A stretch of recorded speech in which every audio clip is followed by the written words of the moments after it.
Hello everyone. True IAS and PCS में आप सभी का स्वागत है। इस लेक्चर में बात करते हैं हम लोग एक टॉपिक के बारे में, how does increase in inequalities in distribution of income.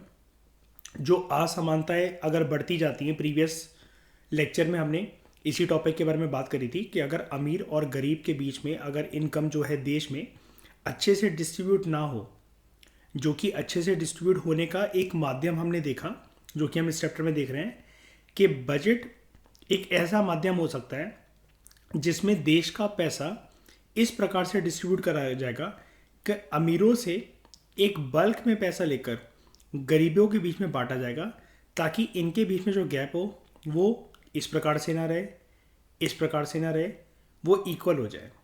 अमीर और गरीब के बीच में कोई फ़र्क ही ना रहे। ये जो गैप है इसको हमें ब्रिज करना है। देश का देश में सरकार का मकसद यही है और बजट उसके लिए एक माध्यम है। लेकिन ये जो इनइक्वालिटीज़, जो असमानताएं जो बढ़ती रहती हैं, और अगर इनकम की डिस्ट्रीब्यूशन अगर अच्छे से ना हो सोसाइटी में, तो वो सोसाइटी में जो वेलफेयर का कंसेप्ट है उसको कैसे डिस्ट्रॉय करा जा सकता है, वो वेलफेयर का कंसेप्ट डिस्ट्रॉय हो कैसे सकता है, इसको जानते हैं। ये जो एनालिसिस है ना यहाँ पर, मतलब ऐसा नहीं है कुछ बहुत महान है, लेकिन एक दो कीवर्ड्स आपको हेल्प करेंगे और ये क्वेश्चन डायरेक्टली भी आ सकता है मेंस के अंदर। वैसे ये सीबीएसई लेवल का क्वेश्चन है, ठीक है, लेकिन ये फिर भी मैं बता रहा हूँ आपको, स्टेट पीएससी और यूपीएससी में मेंस में आ सकता है, डायरेक्टली क्वेश्चन बनकर आ सकता है कि how does increase in inequalities and distribution of income, ये सोसाइटी का वेलफेयर अफेक्ट कर सकता है। जीएस पेपर 2 में भी पूछा जा सकता है, 3 में भी पूछा जा सकता है। तो देखो, जो असमानताएं जो इंक्रीज होती हैं in the distribution of income, इसका सिंपल सा एक मतलब होता है जो कि हम बार बार पढ़ते रहते हैं हर एक किताबों के अंदर। अमीर अमीर बनते चले जा रहे हैं, गरीब और गरीब बनते चले जा रहे हैं। इसका मतलब ये जो गैप है ये ऐसा ना होकर ये गैप कुछ इतना बड़ा सा दिख रहा है हमें। एक साइड पर जहाँ पर रिच है, एक साइड पर जहाँ पर पुअर है, यहाँ पर भी सेम रिच और ये पुअर, लेकिन ये गैप ये ज़्यादा बड़ा है। ठीक है, ये दिखाता है कि डिस्ट्रीब्यूशन ऑफ इनकम जो है वो इस प्रकार से नहीं हुआ कि इनका जो गैप है उसको कम करा जाए, बल्कि ये गैप बढ़ गया। अब इकोनॉमिक्स में, स्पेशली माइक्रो इकोनॉमिक्स में एक लॉ होता है, इस लॉ को ध्यान से समझना, law of diminishing marginal utility. ऐसा माना जाता है इस लॉ के अकॉर्डिंग कि मनी की जो यूटिलिटी होती है वो rich section of the society के अंदर कम होती है एक पर्टिकुलर टाइम के बाद जाकर। जब एक पर्सन अमीर बन जाता है ज़िंदगी में, या जो अमीर ऑलरेडी होते हैं उनके अंदर यूटिलिटी ऑफ मनी या फिर जनरल यूटिलिटी ऑफ गुड्स वगैरह जो इसकी नीड होती है वो कम होती है। ठीक है, और ये यूटिलिटी ऑफ मनी काफ़ी हायर लेवल पर देखने को मिलती है गरीब जनसंख्या में, गरीब जनसंख्या के बीच में। देयरफॉर अगर इनइक्वालिटीज ऑफ इनकम जो है, असमानता जो है, अगर ये बढ़ती चली जाए तो इससे कभी भी सोसाइटी का वेलफेयर नहीं हो सकता। वापस आते हैं ज़रा एक बार इसको समझने पे। Law of diminishing marginal utility, law of diminishing marginal utility ये कहता है, देखो एक वर्ड है डिमिनिशिंग, मतलब कोई चीज़ से कम हो रही है। इसमें सिंपल सा एक कंसेप्ट ये होता है, देखो आप मुझे एक बात बताओ, देखो इसका ना माइक्रो इकोनॉमिक कंसेप्ट जो है ये एक अलग डेफिनेशन देगा, वो भी अभी हम देख लेंगे, लेकिन मैं इसका एक अप्लाइड नेचर आपको बता रहा हूँ जो कि रियल लाइफ में जैसे वर्क करता है। हमें जब बहुत ज़्यादा भूख लगी है, हमें बहुत ज़्यादा भूख लगी है और ठकराइन हमारे सामने पाव भाजी है, ठीक है, हमने एक पाव खाया, पाव भाजी हमारे सामने पड़ी हुई है, तो जो पाव आते हैं जनरली 2 पीसेस हर कोई प्लेट में रखता है, हमने एक पाव खाया। हमारी भूख क्या, या फिर जो लालच है, या फिर जो ज़बान पर जो टेस्ट आ रहा है, क्या वो कम हो जाएगा क्या एक पाव से? सिर्फ एक पाव से सेटिस्फेक्शन मिल जाएगी क्या? बहुत भूख लगी है, बहुत भूख, पूरे दिन से कुछ नहीं खाया, बताओ, ऐसा सब लोग बताओ। फर्स्ट पाव खाया है आपने, होगा कुछ? हम्म,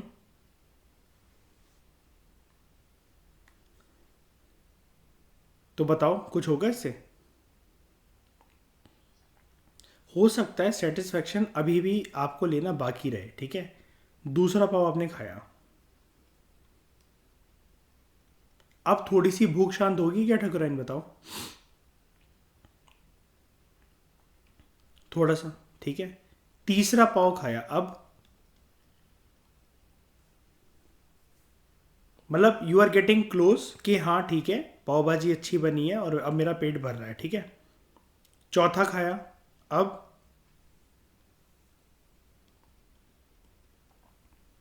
एक टाइम आएगा जब बॉडी मैकेनिज्म क्या बोलेगा, यस बहुत हो गया है। अब कितनी भी अच्छी लगती हो पाव भाजी ठकुराइन और कितने भी आप भूखे हो, मैं ये तो नहीं कह सकता ना, वैसे तुम हो एक प्रकार से डायनासोर की प्रजाति, लेकिन मैं ये तो नहीं कह सकता ना कि तुम 15 पाव खा जाओगी, नहीं ना। यानी कि जो यूटिलिटी है ना, जो सेटिस्फेक्शन आपको मिलती है ना हर एक कंजम्पशन पर, ये तो जनरली मैंने खाने पीने की बात करी, आप इसको किसी भी जगह पर देख लो। जैसे मतलब मान लो मैंने आपसे यह वादा करा, ये जो हिंदुस्तान परिवार में जैसे वादे होते हैं कि बेटा इतने इतने नंबर ले आओ तो तुम जो बाइक या फलाना फ़ोन या लैपटॉप जो बोलोगे वो तुम्हें मिल जाएगा, ठीक है। अब मान लो मैंने आपसे ये कहा कि जो लोग बहुत अच्छे से यहाँ पर इसको स्टडीज़ में परफॉर्म कर रहे हैं उनको ये मिल रहा है वो मिल रहा है, फिर आपकी घर पे कोई ऐसी बात हुई है या फिर आप कोई एक चीज़ लेने वाले हो, अब वो चीज़ कुछ गैप के बाद आने वाली है, तो जब तक वो नहीं आने वाली तब तक तो दिन रात आपके सपने चल रहे हैं, आपकी रातों की नींदें उड़ी हुई हैं, आपको उसी के ख्वाब आ रहे हैं कि जब ये बाइक मेरे पास आ जाएगी, ये लैपटॉप मेरे पास आ जाएगा, ये फ़ोन मेरे पास आ जाएगा, तो मैंने ये करना है, ऐसा करना है, ये करना है, जो भी है। जिस दिन वो आपके पास आता है आपकी एक्साइटमेंट चरम सीमा पे होती है, यू आर ऑन क्लाउड 9। जैसे जैसे वो चीज़ आपके पास रहती है तो आप मुझे एक बात बताओ, उसकी यूटिलिटी डिमिनिश होती जाती है कि नहीं होती जाती है? फर्स्ट डे जो आपकी बाइक या आपका फ़ोन या लैपटॉप आया था, या ऐसी कोई भी चीज़ ज़िंदगी में जिसके लिए आप बहुत ज़्यादा एक्साइटेड रहे हो, आज वो आपके घर पे वो चीज़ हो सकता है पड़ी हो आपके पास हो, लेकिन उतनी एक्साइटमेंट है कि आपको लेकर उस चीज़ को लेकर नहीं होती, है ना। तो law of diminishing marginal utility का सिंपल सा एक फंडा ये कहता है कि जब आपको एक एडिशनल यूनिट्स किसी भी चीज़ के मिलते चले जाते हैं ना, तो आपकी सेटिस्फेक्शन किसी भी चीज़ को लेकर कम होती चली जाती है। अब यहाँ पर हमें ये चीज़ समझनी पड़ेगी, राइटर ये क्यों बोल रहा है कि law of diminishing marginal utility के अकॉर्डिंग यूटिलिटी ऑफ मनी कम होती है अमीरों के अंदर और ज़्यादा होती है गरीबों के अंदर। इसका मतलब क्या है? देखो इसका मतलब ये है, जैसा कि मैंने आपको law of diminishing marginal utility में समझाया कि जब आपको एडिशनल यूनिट्स मिलते चले जाएंगे तो आपका सेटिस्फेक्शन लेवल कम होता चला जाएगा। लेकिन बात वही है ना शाइनी, गरीब जनता होती है वो एडिशनल यूनिट जो है वो उनको मिल ही नहीं पाता अपनी इनकम की वजह से। जैसे अमीरों के अंदर एक चीज़ ये देखी जाती है कि आपने पूरा खाना खा लिया, रात के बर्तन सारे धुल गए, सब कुछ चीज़ है, लेकिन फिर भी अगर घर पर उस टाइम पर रात को पापा या चाचा या कोई भी पिज़्ज़ा ले आया, आइसक्रीम ले आए, कुछ भी ऐसी चीज़ ले और आपका पेट फुल है, लेकिन फिर भी आप खाओगे, आप ओवर ईटिंग करोगे। और ये क्यों करोगे? बिकॉज आपके पास है, भगवान की कृपा से आपको इतना सोच सोच के खाना नहीं पड़ता। आपको हो सकता है उतनी सेटिस्फेक्शन ना मिले और आपके ज़बान से एक लाइन ज़रूर निकलेगी, क्या यार पहले बताते थे तो हम रोटी नहीं बनाते। आपकी सेटिस्फेक्शन कम है, मतलब आप ये सोच रहे हो कि अगर डिनर के टाइम पर अगर ये चीज़ आ जाती तो और ज़्यादा मन करता, और ज़्यादा अच्छे से खाया होता हमने। लेकिन गरीब जनसंख्या ने कभी, उनके पास इतना पैसा होता ही नहीं है ना, बात यही है ना कि वो हर चीज़ मतलब आंख रख कर पहले उठा लें उसके बाद प्राइस टैग देखें। इसलिए यहाँ पर कहा जा रहा है कि utility of money is lower among the rich. इसका मतलब क्या है? वहाँ पर जो अमीर व्यक्ति है, जो टिपिकल जो अमीर जो इकोनॉमिक्स की डेफिनेशन में जैसे माने जाते हैं, तो ऐसा माना जा रहा है कि यहाँ पर जनरल गुड्स और सर्विसेज को प्राप्त करने में अमीर आदमी ज़्यादा पैसों के बारे में नहीं सोचता और उसके पास इतना पर्याप्त मात्रा में पैसा रहता है कि वो किसी भी चीज़ के इतने यूनिट्स बाय कर सकता है कि उसकी सेटिस्फेक्शन एक टाइम पर अपने आप खत्म हो जाती है। आप अमीर लोगों को कभी नहीं देखोगे कि मतलब, कहने का मतलब ये है, और इकोनॉमिक्स भी ऐसा कहती है और ऐसा जर्नल जर्नल भी चीज़ है कि वो किसी चीज़ के पीछे ललचा रहे हैं, बहरा रहे हैं कि जैसे उन्होंने कभी कुछ खाया ना हो या पहना ना हो या देखा ना हो, ऐसा नहीं। लेकिन गरीब व्यक्ति जो है, अगर उसको किसी दिन अगर ज़्यादा कुछ अच्छा खाने को मिल जाए तो वो छोड़ता नहीं है फिर वो। एक अमीर व्यक्ति हो सकता है अगर शादी पे जाए तो वो फूड कॉर्नर्स की तरफ जाए भी ना, क्योंकि ये सब चीज़ें वो रोज़ डेली के जीवन में देखता रहता है। लेकिन एक गरीब व्यक्ति किसी rich class of the section की सोसाइटी में पहुंच गया, इतनी तरह की मिठाइयाँ, इतने तरह के फूड आइटम्स, 5 तरह की तो पाव भाजी है वहाँ पर, 220 तरह की चाट चल रही हैं वहाँ पर, 20 तरह के गोलगप्पे हैं, कुल्फियाँ हैं, आइसक्रीम है, ऐसे ऐसे फ्लेवर जो कि उसने कभी देखे भी नहीं, सुने भी नहीं। अब वो तो सारी चीज़ें बटोरेगा। मुझे ये बताओ, law of diminishing marginal utility, पहली बात है, समझ में आया आप लोगों को इन एग्जांपल से? शाइनी, समझ में आया? ठीक है। अब देखो, इसकी डेफिनेशन देखो और इसका ग्राफ देख लो। Law of diminishing marginal utility, ये law of diminishing marginal utility ये कहता है कि जैसे जैसे हम लोग ज़्यादा एक आइटम को कंज्यूम करते चलते हैं ना, जो अमाउंट ऑफ सेटिस्फेक्शन ठकुराइन जैसे पहली पाव भाजी में मिल रहा था ना, पहले पहले एक पाव में जो मिल रहा था, वो हर एक एडिशनल पाव को लेने के साथ साथ ना वो डिक्लाइन होता चलेगा। क्यों?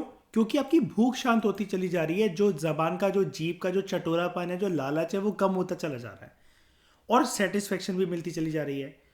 Law of diminishing marginal utility को अगर हम फूड के बेसिस पर देखें ना, तो वो ये कहता है कि अगर और एडिशनल यूनिट कंज्यूम करते चले जाओगे तो law of diminishing marginal utility जो है, जो अमाउंट ऑफ सेटिस्फेक्शन है, वो नेगेटिव भी हो जाएगी। नेगेटिव कैसे? भाई, बहुत भूख लग रही है, बहुत चटोरापन है, और आज घर पे पाव भाजी बनी है, बाहर से कुछ एक चटोरेपन की चीज़ आई है घर पे, भाई हाथ ऐसे ऐसे करके करके ना बंदा बस वो खाने को रेडी है हाथ धोने के बाद कि वाह यार आज तो मज़ा ही आ गया। अब वो एक कौर खाएगा, एक बाइट खाएगा, एक जो भी है, एक छोले भटूरे उसने खाए, एक पाव भाजी खाई, लेकिन वो हम ये नहीं कह सकते कि वो 15 20 50 प्लेट खाते चले जाएगा, वो नेगेटिव हो जाएगी। नेगेटिव कैसे हो सकता है? ओवर कंजम्पशन के बाद पर्सन वॉमिटिंग भी कर दे। लेकिन law of diminishing marginal utility जो हम लोग बात कर रहे हैं, अमीर सेक्शन ऑफ द सोसाइटी के बीच में जब ये ऐसा कुछ चीज़ होती है, तो वो कभी, जो अमीर लोग होते हैं, ऐसा नहीं होता कि कभी उन्होंने कुछ देखा नहीं है या वो चीज़ों के पीछे बहरा रहे हैं, लालच उनको हो रहा है। लेकिन ये चीज़ गरीबों के साथ होती है कि बहुत सारे गुड्स वगैरह उन्होंने प्राप्त नहीं कर रखे होते, जीवन में देखे नहीं होते। तो एक हायर लेवल ऑफ सेटिस्फैक्शन या amount of satisfaction gained by anything या एनी गुड ना, ये गरीबों की ज़िंदगी से मिसिंग होता है, क्योंकि कुछ भी चीज़ उन्हें, एक सिंगल आइटम भी, खाने पीने से लेकर पहनने से लेकर कुछ भी चीज़ उनको पर्याप्त मात्रा में नहीं मिलती है। तो इसलिए उनके लिए यूटिलिटी हमेशा हायर लेवल की रहती है as compare to rich people. ठीक है। The change in utility gained from utilizing an additional unit of a product, जो यूटिलिटी मिली, यानी कि जो पहला पाव खाया तो हाँ ठीक है, भूख थोड़ी थी, शांत हुई, लेकिन अभी और चाहिए। आप आवाज़ मार रहे हो मम्मी को किचन में, और बना दो। एडिशनल यूनिट आते चले गए आपकी थाली के अंदर, जो एडिशनल पाव है वो आते चले गए।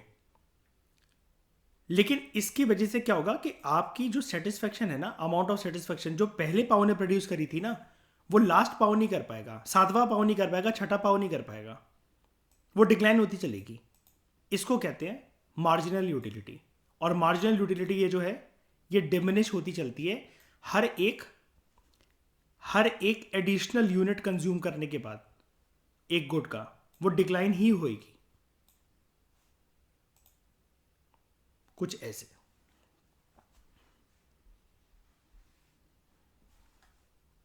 यहां पर आपका एपेक्स पॉइंट है कि आपको वो चीज़ चाहिए।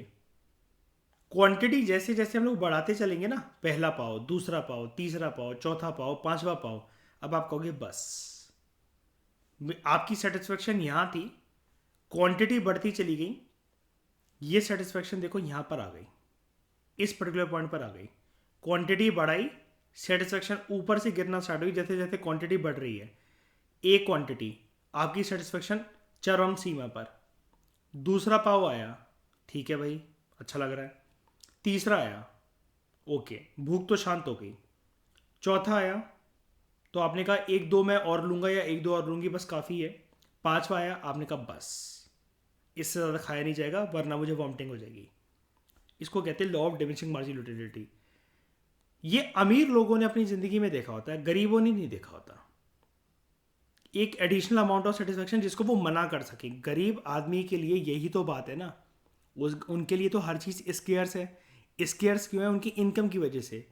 उसने ज़िंदगी में कभी कुछ ऐसा नहीं देखा होता या ऐसा कुछ महसूस नहीं करा होता जिसमें वो ये कह सकते बस अब और नहीं चाहिए, थैंक यू। उसको तुम खाना दो, कपड़े दो, वो भी दो। जो आप सोच रहे हो ना कि हमने उसको भर भर कर दिया है, एक्चुअली सच में हो सकता है कि आपने उसको भर भर कर दिया हो, लेकिन वो फिर भी ना एक्सेप्ट करता चलेगा, करता चलेगा, करता चलेगा, क्योंकि रोज़मर्रा के जीवन में उसने वो चीज़ें देखी नहीं है। जितना अमीर लोग जो होते हैं फॉर ग्रांटेड ले लेते हैं, मतलब कि अरे यार ये सब क्या ही खाना, शादियों वगैरह पे हमारे घर पे तो बनते ही रहता है, ये सब क्या करना, ठीक है, या ये सब क्या करना, ऐसा ये पहन पून कर, और ये क्या कहते हैं एक और जूते लेकर क्या करना, इतने सारे तो रैक में अनगिनत जूते पड़े हैं, याद भी नहीं है कि कौन कौन से जूते, कौन कौन सी घड़ियाँ, कौन कौन सी टी शर्ट पड़ी हुई है। गरीब व्यक्ति बहुत खुश होता है अगर उसको भले किसी की उतरन भी मिले। उतरन आई थिंक आप समझते होगे ना, किसी के पहने पिनाए कपड़े भी मिले, पहने पिनाए जूते भी मिले, फटी जीन्स भी मिल जाए। अब समझ जाओ इस डेफिनेशन को, ठीक है? अब तो कोई दिक्कत नहीं है कि law of diminishing marginal utility ये कहता है कि यूटिलिटी मनी जो है, यूटिलिटी जो है मनी की, वो कम होती है अमीर सेक्शन ऑफ द सोसाइटी में और ज़्यादा होती है गरीबों में। और ये जो डिफरेंस होता है, इसकी वजह से जो इनइक्वालिटीज़ होती है इनकम की, इसकी वजह से कभी भी समाज में वेलफेयर नहीं आ सकता। ओके, समझ में आ गया? समझ में आ गया? क्योंकि जैसे ना मैंने इसके ऊपर ओवर एम्फोसाइज करके आपको इसलिए बताया, यार माइक्रो इकोनॉमिक्स हमारे कोर्स का पार्ट नहीं है, लेकिन 2018 में अगर यूपीएससी अपॉर्चुनिटी कॉस्ट के बारे में पूछ चुका है ना, तो वो ये जो law of diminishing marginal utility है इसके बारे में भी पूछ सकता है, और इससे कनेक्ट कर देगा बजट के टॉपिक से। पढ़ लो कौन से करंट अफेयर के अंदर ये वाला शब्द मिलेगा, पूरे इकोनॉमिक सर्वे के अंदर तक नहीं होगा ये वाला शब्द तो, क्योंकि इकोनॉमिक सर्वे और बजट आर करंट अफेयर। उसका बेस हमें प्रिपेयर करना पड़ता है किसी स्टैटिक सोर्स से।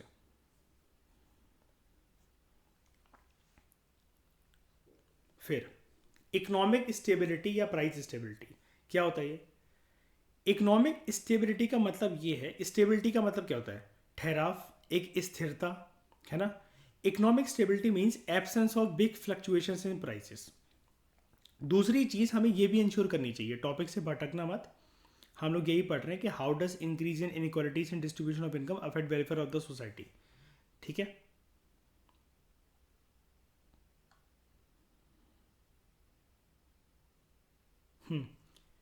Economic stability and price stability ये आती है बजट की वजह से, और ब्रॉडर अगर आप इसको देखो ना, this is part of objectives of the budget.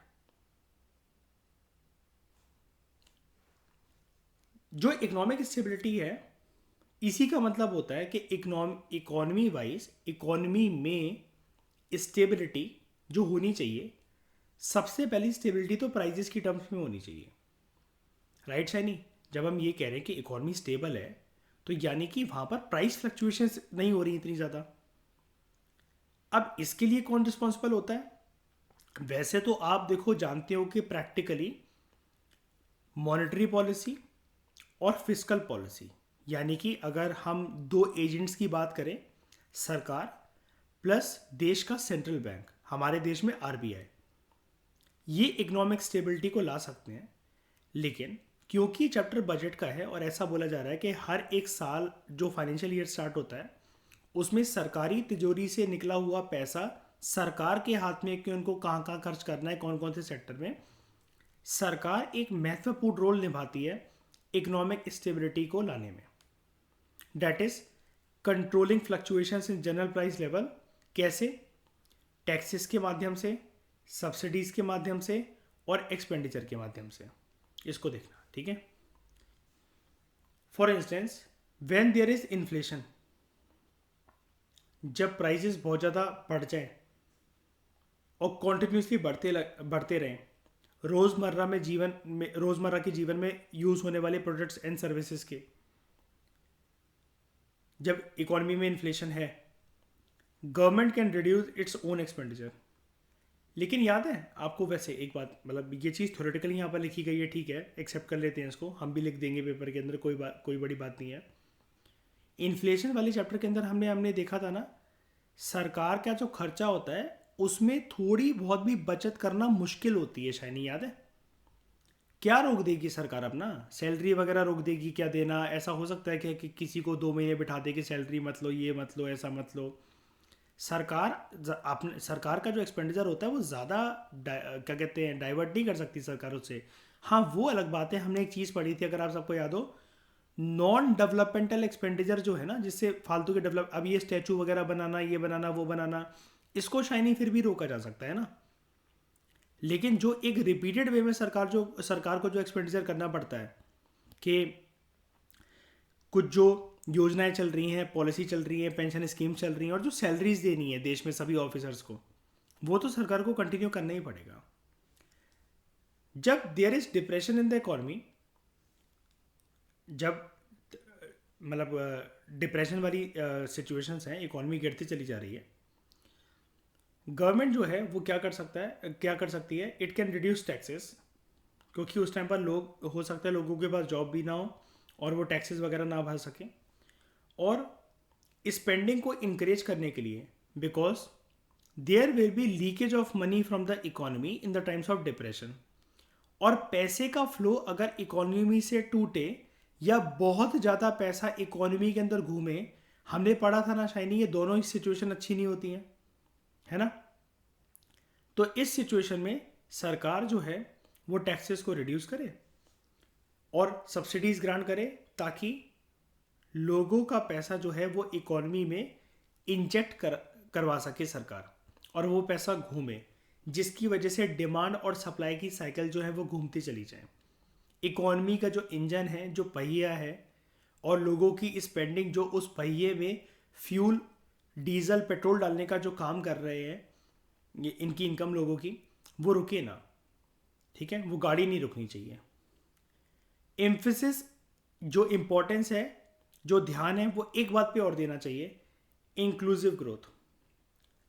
जिसका मतलब क्या है, जो बेनिफिट्स हैं ग्रोथ के, वो हर एक सेक्शन ऑफ द सोसाइटी तक पहुंचे, स्पेशली पुअर तक। क्यों? क्योंकि अगर रिच सेक्शन ये है और पुअर ये हैं, और मैं एक इकोनॉमी के बेनिफिट का अगर एक मैं बबल बनाऊं अगर आपके सामने, तो रिच का वो बबल हो सकता है कि इतना बड़ा हो, लेकिन क्योंकि रिच और पुअर की गैप को हमें कम करना है, तो इनका जो बेनिफिट का जो बबल होगा ना, वो इतना बड़ा होना चाहिए कम से कम। क्योंकि जब इतना बड़ा बबल जो पुअर पीपल के लिए होगा और रिच के लिए छोटा होगा, तभी ये लॉन्ग ड्यूरेशन के अंदर चलते चलते ये इक्वल लेवल पर आकर आपको मिलेंगे, रिच और पुअर। ये बात है, ओके। यहां तक बात आपको समझ में आई? अगला ऑब्जेक्टिव बजट का, इकोनॉमिक ग्रोथ को इंश्योर करना या हायर रेट ऑफ जीडीपी को इंश्योर करना। इकोनॉमिक ग्रोथ का मतलब ये होता है, जो रियल जीडीपी है ना, उसके अंदर इंक्रीज ऐसा नहीं होना चाहिए कि एक दिन जो है हमारी जीडीपी ऑल टाइम हाई लगा कर आ गई और हम उसको लेकर खुश हो रहे हैं। इकोनॉमिक ग्रोथ का मतलब ये होता है, आज आप ये डेफिनेशन जान लो, आज आपके सामने डेफिनेशन आई है, बहुत यूनिक चीज़ है ये। कल को ये आ सकता है कि which among the following suits the best definition of economic growth. और मैंने आपको बताया था यूपीएससी की हरकतें बढ़ती चली जा रही है कि वो सारे ऑप्शन ठीक दे देते हैं और फिर कहते हैं इनमें से बेस्ट चुनो। It refers to sustain increase in GDP, यानी कि वो लगातार जो, अगर वो इंक्रीज हो रही है ना रियल जीडीपी, तो वो सस्टेन तरीके से इंक्रीज होनी चाहिए, कॉन्टिन्यूस तरीके से, over a long period of time. Short period of time के लिए नहीं कि कुछ दिन के लिए वो ऊपर रही जीडीपी ग्रोथ में बूम आ गया कुछ महीनों के लिए, बाद में रिसेशन, डिप्रेशन आ गया, पता चला। ये तो फिर एक फॉल्स एक्सपेक्टेशन दिखाने वाली बात है, फॉल्स एक्सपेक्टेशन देने वाली बात है, इकोनॉमी का चेहरा एक गलत वे में प्रेजेंट करने वाली बात है। कि हम उसी चीज़ को लेकर खुश होते रहे कि कोई बात नहीं, रिसेशन डिप्रेशन आ गया तो क्या हुआ, इससे पहले का सिनेरियो देखो, हमने जीडीपी कितनी अटेंड करी थी। इससे लाभ नहीं मिलेगा, क्योंकि ये वाहवाही जो है ये कंधों पे जो शाबाशी है, ये खुद के कंधों पे तो मार लोगे, लेकिन रियल जो इकोनॉमी की जो सिचुएशन होगी वो किसी से छुपेगी नहीं फिर। ठीक है, तो इकोनॉमिक ग्रोथ जो है इट इम्प्लाइज अ सस्टेन, ऐसी ग्रोथ जिसको लगातार मेंटेन करा जा सके, kept up. It should be kept up in the long term. A sustained increase in economy's productive capacity. देश की वो प्रोडक्टिव कैपेसिटी होनी चाहिए, देश के पास इतनी क्षमता होनी चाहिए, इकोनॉमी के अंदर वो क्षमता होनी चाहिए कि हर साल, हर एक साल इतने गुड्स एंड सर्विसेज प्रोड्यूस हों। मेरी बात ध्यान से सुनना, हर एक साल इतने गुड्स और सर्विसेज प्रोड्यूस हो इकोनॉमी के अंदर जो कि प्रीवियस साल के कंपैरिजन में ज़्यादा हो।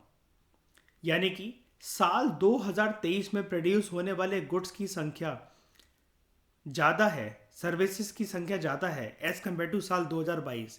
2024 के अंदर गुड्स और सर्विसेज जितने भी प्रोड्यूस हो रहे हैं वो ज़्यादा हैं एज कम्पेयर टू 2023। सेम 2025 में ऐसा हो, 2026 में ऐसा हो कि हर एक प्रीवियस साल के अंदर जितने गुड्स एंड सर्विसेज प्रोड्यूस हुए थे वो ज़्यादा हो, इकोनॉमी की कैपेसिटी ज़्यादा हो। भले ही ज़्यादा प्रोड्यूस ना हो रहे हो, लेकिन इकोनॉमी के अंदर ये क्षमता है कि वो प्रोड्यूस कर सकते हैं, क्योंकि ज़रूरी नहीं है ना कि डिमांड हो हर एक चीज़ की, लेकिन फिर भी चीज़ें ज़्यादा प्रोड्यूस हो रही हैं, कैपेसिटी है इकोनॉमी की, तो वो शो करेगा कि यस ये कैपेसिटी इसलिए आ पाई है, ये गुड्स एंड सर्विसेज प्रीवियस साल के कंपैरिजन में इस साल ज़्यादा इसलिए प्रोड्यूस हो पाए हैं क्योंकि there is an element of economic growth जो कि सस्टेन तरीके से अचीव करी है इस इकोनॉमी ने, और उसका क्रेडिट जाता है सरकार को।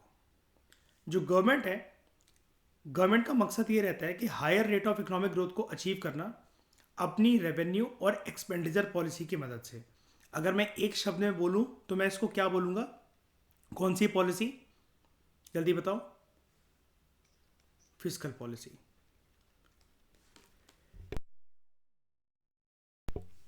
Since growth rate of an economy depends on the rate of saving and investment, जो इकोनॉमी का जो ग्रोथ रेट है वो इस बात के ऊपर भी डिपेंड करता है, सेविंग एंड इन्वेस्टमेंट के ऊपर। जो गवर्नमेंट है उसको नेसेसरी प्रोविजंस भी करने चाहिए बजट के अंदर, टैक्स रिबेट्स। अब ये टैक्स रिबेट्स कुछ नहीं होता, ये टैक्स स्लैब्स बनाने को ही एक प्रकार से टैक्स रिबेट कहा जाता है, और दूसरे इंसेंटिव जो कि बजट के अंदर सरकार देती है ताकि वो रेस कर सके रेट ऑफ सेविंग को। लेकिन सेविंग ऐसा नहीं है कि इकोनॉमी सेविंग इस प्रकार से होने लग गई कि लोग जो है वो तिजोरियों में पैसा रखने लग गए। हमने देखा था प्रीवियस लेक्चर्स के अंदर, हमने ये चीज़ देखी थी कि घर की तिजोरियों में पैसा रखने से कुछ नहीं होता, वो पैसा किसी ना किसी फॉर्म के अंदर जो सेव्ड पैसा है ना वो इन्वेस्ट होना चाहिए, तभी इकोनॉमी के पहिए घूमेंगे। सब लोग घर की तिजोरी के अंदर पैसा रखने लग जाए ना, उससे ना उनका कोई फ़ायदा है ना देश का कोई फ़ायदा है। अगर इन्वेस्ट करे इंसान अपने पैसे को तो वो घुमा फिराकर देश को भी फ़ायदा देता है और उस पर्सन को भी वो फ़ायदा देगा। ब्याज वाली बात याद है ना शाइनी, जो बैंक में जो हमने जो एग्जांपल पढ़ा था, जो ब्याज मिलता है ना, ये वही चीज़ है। It makes investment expenditure specially on development of infrastructure. अगर जो सेविंग्स वगैरह हैं अगर वो इन्वेस्टमेंट की फॉर्म में अगर घूमे, और सरकार को टैक्स से जो भी पैसे की प्राप्ति हो रही है सरकार भी उसको इन्वेस्ट करे, स्पेशली इंफ्रास्ट्रक्चर की डेवलपमेंट में। देश में सरकार डैम्स वगैरह बनवाए, ब्रिजेस बनवाए, रोड और बेसिक इंडस्ट्रीज और बेसिक इंफ्रास्ट्रक्चर को अगर जो ऑलरेडी अगर बने हुए हैं उसकी मरम्मत के अंदर पैसा लगाना, जो नहीं बने हुए हैं जिन जिन एरियाज़ में वहाँ पर नया नया प्रोजेक्ट लेकर आना। तो बजट जो है वो ओवरऑल एक इफेक्टिव टूल माना जाता है एक रैपिड इकोनॉमिक ग्रोथ सुनिश्चित करने के लिए। और यहाँ पर एक एलिमेंट मिसिंग है, वो आप लिख देना कि ये जो डेवलपमेंट ऑफ बेसिक इंफ्रास्ट्रक्चर है जो सरकार करेगी, इन्वेस्टमेंट जो करेगी सरकार, इसकी वजह से जॉब क्रिएशन भी होता है, क्योंकि जो लोग ये डैम्स वगैरह ब्रिजेस वगैरह जो बनाएंगे, अब ये छोटे मोटे ड्यूरेशन के प्रोजेक्ट तो होते नहीं हैं, ये लंबे लंबे ड्यूरेशन के प्रोजेक्ट होते हैं। तो यहाँ पर काफ़ी एक लंबे समय तक जिन जिन लोगों को हायर करा जाएगा, तो ये उनको पता रहेगा लोगों को कि हाँ, हमारे पास अब इतने टाइम के लिए ये एक हाईवे यहाँ से बनना है, ये डैम बनना है, अभी इसमें 3 साल लगेंगे। तो पर्सन फिर सेटिस्फाई हो जाता है कि हाँ, 3 साल हमने अभी हमारा मतलब क्या कहते हैं, एक हमें सैलरी मिलती रहेगी। ठीक है। उसके बाद मैनेजमेंट ऑफ पब्लिक एंटरप्राइजेस।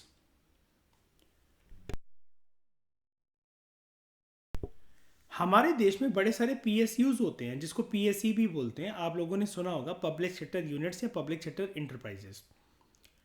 अब इनको पब्लिक सेक्टर क्यों बोलते हैं? इंटरप्राइजेस का मतलब तो होता है कंपनीज और इंडस्ट्रीज। इनको लेकिन पब्लिक सेक्टर क्यों बोलते हैं? क्योंकि पब्लिक सेक्टर तो हमारी डेफिनेशन के हिसाब से कोई भी ऐसी चीज़ होती है जो कि सरकार के हाथ में हो।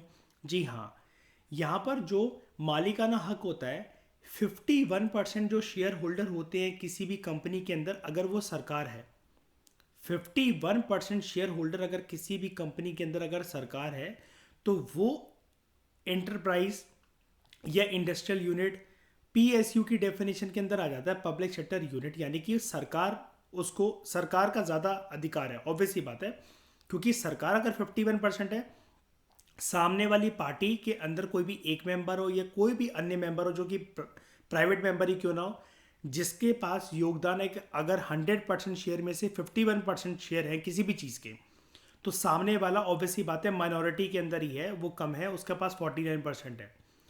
गवर्नमेंट को फाइनेंस करना पड़ता है और मैनेज करना पड़ता है बड़े सारे पब्लिक एंटरप्राइजेस को, which are of the nature of national monopolies. National monopolies मतलब क्या? कुछ कुछ कंपनी सरकार इस प्रकार से चलाती है देश के अंदर कि कंपनी को उस कंपनी के सामने कोई और दुकान नहीं खुल सकती। दुकान के सामने दुकान खुल सकती है प्राइवेट सेक्टर के अंदर। मैं बोलना क्या चाहता हूँ, आप देखो कोई भी काम, जैसे आपके घर के पास एक राशन की दुकान है, आप चाहो तो आप भी राशन की दुकान खोल सकते हो। कोई जूते की दुकान है, आप भी जूते की दुकान खोल सकते हो। लेकिन सरकार ने किसी किसी इंडस्ट्री, कुछ कुछ इंडस्ट्रीज हमारे देश में ऐसी होती हैं जो किसी एक स्पेशल नेचर की होती हैं। आज़ादी के बाद से ही सरकार ने इन इंडस्ट्रीज को सेटअप करने के लिए एक मालिकाना हक ले रखा है, मोनोपोली राइट्स ले रखे हैं। यानी कि ऐसी किसी इंडस्ट्रीज के सामने, ऐसी किसी दुकान के सामने कोई अन्य दुकान पूरे देश भर में कोई खड़ा नहीं कर सकता, 200 करोड़ की किसी भी आबादी में, चाहे वो अंबानी हो चाहे वो अदानी हो। अगर उनके पास प्रोडक्टिव कैपेसिटी और प्रोडक्टिव कैपिटल है, तब भी नहीं कर सकते वो। क्योंकि सरकार का यह मानना है कि इन इंडस्ट्रीज की इफेक्टिव मैनेजमेंट हम करेंगे, और अगर हम करेंगे तो ज़्यादा लोगों को लाभ मिलेगा, और हम एक ऐसे रेट पर यह चीज़ सुनिश्चित करने की कोशिश करेंगे जिससे कश्मीर से कन्याकुमारी और गुजरात से अरुणाचल, अंडमान और निकोबार आइलैंड और लक्षद्वीप आइलैंड, यहाँ पर रहने वाले ओवरऑल जो हिंदुस्तानी है, उनका एक एवरेज रेट निकाला जा सके कि इतना पर्सन उन गुड्स की प्राप्त करने के लिए उन गुड्स को अफोर्ड कर सकता है। अब सारे गुड, ये जो पब्लिक सेक्टर एंटरप्राइजेज है, जरूरी नहीं कि जनता को गुड्स एंड सर्विसेज के लाभ देने के लिए ही बने हो। कभी कभार सरकार को ऐसा लगता है कि जब देश को चलाने के लिए ये प्राइवेट सेक्टर के पास इतनी प्रोडक्टिव कैपेसिटी नहीं है, ये वाली चीज़ सिर्फ हम ही देख सकते हैं। अगर प्राइवेट सेक्टर के हाथ में गई ये चीज़, तो इसमें कंपटीशन स्टार्ट हो जाएगा, और हो सकता है कभी कभार एक किसी माइनर इंसिडेंट की वजह से बहुत ज़्यादा हानि हो जाए। जैसे एटॉमिक पावर, ये चीज़ प्राइवेटाइज नहीं करी गई है सरकार के द्वारा। न्यूक्लियर पावर, ये चीज़ प्राइवेटाइज नहीं करी गई है सरकार। हालांकि कुछ कुछ इक्विपमेंट्स वगैरह ठेकेदारी वगैरह के तौर पर देने के लिए अब कुछ सालों में, पिछले कुछ डिकेड्स में बनवाने ज़रूर लगी है ये जो कंपनी है, प्राइवेट कंपनियां। लेकिन फिर भी कि स्पेस एक्स की तरह, जैसे इलॉन मस्क का पूरा एक प्रोग्राम है, तो यूएसए की तरह जहां पर प्राइवेट लोगों को अलाउ कर दिया जाता है कि yes you can enter into the field of satellites और वगैरह, यहाँ पर अगर कोई एक पर्सन है जो कि इंटरेस्टेड इन सब चीज़ों में, उसके पास एक सरकारी अधिकारी होने का टैग होना चाहिए कि वो पीएसयू में काम कर रहा हुआ एक ऑफिसर हो या फिर पीएससी में काम कर रहा हुआ एक अधिकारी हो। तो ऐसे कुछ सेक्टर्स हैं जिसमें सरकार ने मालिकाना हक ले रखा है कि इस दुकान के सामने कोई अन्य दुकान नहीं खोल सकती। वो है railways, power generation, water lines etcetera. Because ये एक ऐसी चीज़ है, सरकार का एक मकसद और है यहाँ पर प्राइवेटाइजेशन पूरी तरीके से ना लेकर आना, क्योंकि अगर ये चीज़ें प्राइवेटाइज कर दी गई पूरी तरीके से पूरे देश भर में, तो गरीब जनता पिस जाएगी। क्योंकि जो प्राइवेट कंपनियां होंगी वो ये सब गुड्स वगैरह देंगी with the aim of profit making. लेकिन सरकार जो है, सरकार का मकसद कभी भी प्रॉफिट मेकिंग नहीं होता, सरकार का मकसद होता है सोशल वेलफेयर। तो जो पब्लिक एंटरप्राइजेस हैं इनको स्टैब्लिश करा जाता है और इनको मैनेज करा जाता है जनता की भलाई के लिए, not for the profit making. ये ह्यूज एम्प्लॉयमेंट अपॉर्चुनिटीज़ भी जनरेट करते हैं। और जो जब प्राइवेट सेक्टर आएगा, मैं ऐसा नहीं कह रहा कि इसमें किसी भी आदमी को उठा लिया जाता है, लेकिन जो प्राइवेट सेक्टर जहाँ जहाँ आता है ना, तो वहाँ पर ये देखा जाता है कि प्राइवेट जो कंपनीज होती हैं, जो एंटरप्राइजेस होती हैं, वो ओवर स्किल्ड पर्सन को ही रखती हैं। यानी कि जैसे अब एक कोई एमएनसी है, वक्त और ज़माने के हिसाब से जब जब परिस्थितियाँ बदलती रहेंगी, जैसे फॉर एग्जांपल मान लो अगर हमारे पापा मम्मी के ज़माने में कोई गोल्ड मेडलिस्ट है, वो पीएचडी तक कर रखा है, लेकिन आज के जीवन में जॉब की परिस्थिति क्या है कि भैया अगर उस ज़माने के लोगों को, चाहे भले ही वो गोल्ड मेडलिस्ट हो, वो पीएचडी होल्डर्स हो, अगर उनको कंप्यूटर चलाना नहीं आता ना, अगर वो डिजिटल माध्यम से बहुत दूर है ना, तो उनके लिए कोई जॉब नहीं है फिर अभी देश में। और एमएनसी तो भूल ही जाएं वो। वहाँ पर यंग एनर्जेटिक लोग जो कि ज़माने के साथ कदम से कदम मिलाकर नई नई जो चीज़ें आ रही हैं, रोबोटिक्स की नॉलेज, आर्टिफिशियल इंटेलिजेंस की नॉलेज, ड्रोन्स की नॉलेज, कंप्यूटर्स की नॉलेज, ये सारी नॉलेज अगर कोई लेकर होल्ड करके रख सकता है, भले ही उसके पास डिग्री कम हो, लेकिन वो ओवर स्किल्ड पर्सन होना चाहिए। तो यहाँ पर ये चीज़ है। तो प्राइवेटाइजेशन हमेशा हर एक लोगों के अंदर फेयर गेम प्ले करवाएगा। ये चीज़ सरकार कहती है कि भैया हाथ जोड़े, हमने तुमसे राम राम करी, हम तो नहीं यकीन कर सकते इस बात के ऊपर, हम सोशल वेलफेयर का माध्यम हम बनेंगे, वो मसीहा हम बनेंगे, तो इसलिए कुछ चीज़ों का मालिकाना हक हम ही रख रहे हैं। तो for example government schemes like MNREGA, it has provided employment to poor section of the people, और लार्जेस्ट एम्प्लॉयमेंट जनरेशन प्रोग्राम है पूरे वर्ल्ड का हमारे देश के अंदर। यही अगर सोच के देखो, अगर आप प्राइवेट पार्टीज़ को दिया जाता है ये प्रोग्राम चलाने के लिए, अगेन वो लोग वहाँ पर देखते कि स्किल होनी चाहिए पर्सन के अंदर, फिल्टर करते हैं वो लोगों को, जिसकी वजह से जिन लोगों को मनरेगा इतने सालों में लाभ देता हुआ आया है वो भी इससे वंचित रह जाते।